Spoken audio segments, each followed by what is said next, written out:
assessment nyo po muna doon sa nakalipas na 3 araw na impeachment trial kay Vice President Sara? Well, simulan muna natin kung ano napatunayan ng prosecution. Importante kasi na sang-ayon sa rules of court, malinaw kung ano napatunayan ng prosecution sa pamamagitan ng testimonya ni Kalilong. No?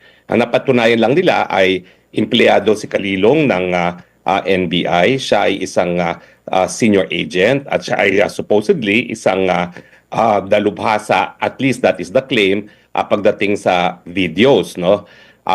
Ngayon, ang napatunayan lang niya talaga ay siya ay tinalagang mag-imbestiga nitong broadcast ni VP Sara kung saan di umano siya ay nagbanta sa buhay ng presidente, ng First Lady at ng House Speaker at gumawa din daw at the same time ng incitement to sedition.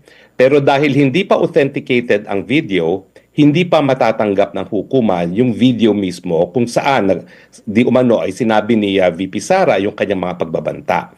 Sang-ayon kasi sa electronic evidence rule, no, ang authenticity ng mga videos ay pwedeng gawin dun sa tao na nag-record, kahit sino na nandoon na sumapi dun sa press briefing na yon o di naman kaya ang Facebook. Ako kasi yung nag-record at nag-broadcast niyang video na yan. At wala pa naman kahit sinong kasapi doon sa press briefing ang nagtitistigo. No? So sa ngayon, ang napatunayan lang ay yung kwalifikasyon ni Kalilong bilang empleyado ng NBI, yung hakbang na ginawa niya, kasama na yung pagkalak di mo no, ng video na ito, pero hindi pa po napapatunayan ang authenticity ng video. So wala pang napapatunayan na sinabi si VP Sara dahil wala pang video na na-authenticate kung saan di umano sinabi ni VP Sara yung mga salitang yon. Malinaw po yan. Wala pang authentication. At dahil dyan, alam naman natin na kada araw na operasyon ng Senado ay 25 million. Napakamahal namang ebidensya, no? 75 million para sabihin lang na isang tao ay isang investigador, siya ay nag-imbestiga, nag-download ng video at itinago sa flash disk. Yun lang. Now, bukod pa dyan sa napatunayan sa kaso mismo, anong nakita natin? Well, ang katotohanan ay napakahaba nitong prosesong ito. At mukhang napakalaking aksaya to ng pondo ng gobyerno dahil nakikita natin na sabi ng prosecution 60 plus ang kanilang testigo, ang depensa 30 plus, at kung 2 araw ang nagugol sa testimonya ng isang testigo na lang, bagamat sabi nga ni Presiding Officer Cheese Escudero ay mapapabilis yan later on, sabihin na natin isang testigo kada araw, that will be 90 hearing days. Now, 90 hearing days at 3 times a week, you can imagine, baka hanggang July tayo or August of 2027 na walang gagawin ng Senado kung hindi pati itong walang kwentang impeachment complaint lamang. So, pangalawang obserbasyon, mahaba, mahal, at kung ang pagbabasihan ay itong kauna-unahang ebidensya nila na sabi mismo ng mga abogadong prosecution, sinimulan nila Article 1 dahil ito pinakamalakas nilang artikulo, mukhang ampaw ang impeachment. No? Dahil sabihin mo nang mapruebahan nila yung mga salitang sinabi ni VP Sara, ang grave threat naman, ang incitement to sedition, miski siya as crimes under the revised penal code, ay hindi high crimes na dahilan para ma-impeach ang pinakamatataas na opisyales ng ating bayan. Ito po bang meron po ba kayong opinion? Bakit kaya ito yung kanilang inuna? It's either ito ba yung pinakamalakas nila na tatatak sa tao or dahil ito ang pinakamahina kaya ito yung una nilang inilatag, Article 4? Well, isa pang nangyari dyan, mabuti naman na pagsabihan itong si Riza Ontiveros na mali yung ginawa niya na hinayaan niya magtestigo yung abogado, hindi ang mga testigo. No? Kasi nung sinabi nung abogado sa bilang kasagutan kay Riza Ontiveros, hindi naman impeachable yung mga sinabi ni Inday Sara, sinabi nga niya na it forms part and parcel of a bigger picture, no? So, at saka sinabi naman talaga niya na sa tingin nila, ito ang pinakamalakas at pinakamadali nilang mapruebahan. Pero ang hindi nila na-anticipate, under the electronic evidence rules kasi, hindi ganun kadali na mag-authenticate ng mga digital documents, no?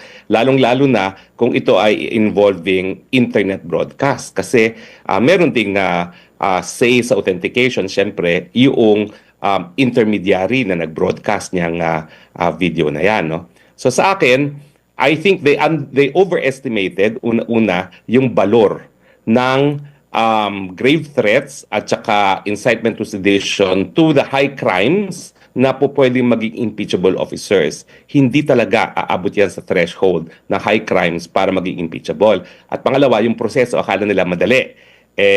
Alam nyo, bago naman kasi itong electronic evidence rules, so hindi natin masisisi mga abogado na hindi nila nare-realize na hindi ganun kadali talaga. Lalong-lalo na kung ang buong bayan ay nanunood sa pagproseso ng pagpasok ng ebidensya. Attorney, kayo po ba ay pabor o hindi pabor na i-play ang buong video? Well, sa akin, kinakailangan lahat ng judges mapanood ng video. Kasi I'm sure na kapag panahon na ni VP Sara, ang eksplanasyon na kung bakit ganun ang mga sinabi ni VP Sara ay dahil yan ay by way of self-defense. No? Kasi nga, napabalita na mayroong Operation Romanov na may banta sa buhay niya. No? At dahil siya naman ay siyempre tao lamang at pinangangalagaan din ang buhay ng kanyang buong pamilya, dapat lamang na gumawa siya ng hakbang para maprotektahan ang kanyang sarili at ang kanyang pamilya. So sa akin, importante na makita yung ganyang konteksto. At saka yung iba pang mga revelasyon na ginawa ni BP Sara, no? Na meron ding relasyon dito sa articles of impeachment, kasama na dyan yung bribery na di umano nanuhol daw si VP Sara doon sa mga empleyado ng DepEd, samantalang ito naman ay mga pera na galing din sa isang mataas na asawa ng ating gobyerno. Opo. Doon sa nung nakapanayamang House Prosecution Panel, ang kanilang naging basihan kung bakit halimbawa nung pangalawang araw panalo daw sila ay dahil marami daw objection yung depensa na hindi kinatigan ng presiding officer. Doon naman sa ikatlong araw ay marami namang mga objection din ang prosecution na hindi kinatigan ng presiding officer. Basehan ba yun, attorney? Pero sila pa rin yung panalo noong third day. Well, kasi obviously, meron kasi tayong bagong rules of court, no? May mga amendments sa rules of court at naging very liberal na ngayon ang bagong amendments, lalo-lalo na sa evidence, no? Pagdating sa mga electronic documents at saka pagdating doon sa tinatawag na hearsay evidence, no? In fact, binagong definition ng hearsay evidence, no? Yung mga bagay-bagay na hindi sinabi sa hukuman, yun lang ngayon ang hearsay evidence, no? So sa akin, it's time for adjustment for both panels, no? For both sides na kinakailangan veer away doon sa pag-iisip na napaka-technical ng pagtatanong natin sa hukuman. Hindi na po dapat ganun ka-technical. Kaya nga ang aking payo sa parehong panig ay give witnesses the leeway to answer at object when it is necessary but be very sparing kasi alam naman nila the 2020 revised rules of evidence ginawang liberal talaga nang sa ganon maiwasan yung napakadaming mga objections habang nagtatanong ang abogado sa isang witness. Ang tanong pa nga dyan, ma-appreciate ba ng nakararaming mga senator judge itong kanilang prosesong ginagawa? Considering ilan lang naman talaga yung abogado na masasabi nating nakakaintindi kung bakit ganon yung kanilang pag-object, attorney? Well, duda ako kung maintindihan nila yan. Kasi kung mga abogado mismo na dapat ay up-to-date sa mga amendments ng ating rules of court ay parang nakalimutan na mayroon ng mga bagong rules of evidence ngayon, lalo pa yung mga hindi abogado. No? Alam mo, kaya naman mga abogado expected to be up-to-date kasi meron kaming mandatory continuing legal education at ako nga kakatapos ko lang for the first time na mag-comply dyan kasi for the first 7 compliance period in 21 years, ako exempted dyan. Pero ngayon hindi na ako profesor at hindi na ako taong gobyerno, I had to comply with it. At dito sa MCLE, nalaman ko yung amendments nga sa revised rules of evidence na naging mas liberal na ngayon sa pagtatanong sa mga testigo. Naging din tampulan din ng komento, reaksyon ang pahayag ng private prosecutor attorney na yung photocopy daw ay original, parang original na. Ano ba sa pagkakaalam niyo po ang ruling dito? Well, ang ruling ngayon kasi, yan nga yung sa revised rules of evidence, kapag nag-print out ng isang electronic data, that can be considered an original. Pero you have to lay the basis naman, na hindi naman po pwede na basta nandyan na yan, original na yan. Dapat ilagay mo yung basis na yan ay lumabas sa computer, na dinownload at pinrint out. At sa tingin ko, yun ang nagkulang. No? Dahil kung titignan mo doon sa rules of electronic evidence at saka sa revised rules of evidence natin, pwedeng matanggap yan ng hukuman, but lay the basis.